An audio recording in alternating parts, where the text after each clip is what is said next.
जय भीम जय शिवराय सर्वांना। आम्ही सर्व प्रभाग क्रमांक 27 मधले स्थानिक राहणारे लोक आहेत। आपल्याला स्थानिक शिवाजीनगर व भारतनगर मधील एकही उमेदवाराला तिकीट न देता बाहेरच्या लोकांना तिकीट देऊन बीजेपीने हे खूप चुकीचं केलेलं आहे। बोला काका, तुमचं काय मत याच्यावरून? आम्ही एकही जनता पार्टीचं काम करणार नाही। तुमचं काय म्हणणं काका? मतदान काही करणार नाही त्यांना। आम्हाला इथला स्थानिक उमेदवार पाहिजे होता, तो आम्हाला स्थानिक उमेदवार भेटलेला नाहीये। आम्ही आमच्या समस्या आली तर आम्ही कोणाकडे मांडायची, त्यामुळे आम्ही भाजपचा जाहीर निषेध करतोय।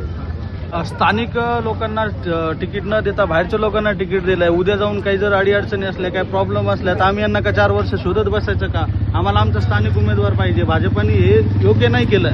आम्ही सगळेजण मिळून त्याचा जाहीर निषेध करतो। या ठिकाणी भारतीय जनता पार्टीच्या वरिष्ठ नेत्यांना इथं स्थानिक उमेदवार भेटला नाही का, जो भारतीय जनता पार्टीचा 20-30 वर्षापासून कार्यकर्ता करतो। आम्हाला इथं भाजपचा एकही उमेदवार दिलेला नाहीये, त्यामुळे आम्ही भाजपचा निषेध करणार आहे। आणि आजपर्यंत आमच्या इथं पूर्ण इतिहासामध्ये आजपर्यंत आमच्या इथं स्थानिक उमेदवाराला एकही जणाला तिकीट भेटलेलं नाहीये। दरवेळेस बाहेरच्या लोकांना येऊन इथं तिकीट भेटलं जात आहे। त्यामुळे इथं सगळे जेवढे कार्यकर्ता, युवा कार्यकर्ता आहेत, तिथे बीजेपीचा एकही उमेदवार असू द्या किंवा नेत्याला इथं आम्ही फिरून देणार नाही। प्रभाग क्रमांक 27 डॉक्टर बाबासाहेब आंबेडकरांचा छत्रपती शिवाजी महाराज की मिळून भारतीय जनता पार्टीचा जाहीर निषेध करतो। जाहीर निषेध, जाहीर निषेध, भारतीय जनता पार्टीचा जाहीर निषेध, जाहीर निषेध, जाहीर निषेध। जय श्रीराम, जय श्रीराम, जय श्रीराम, जय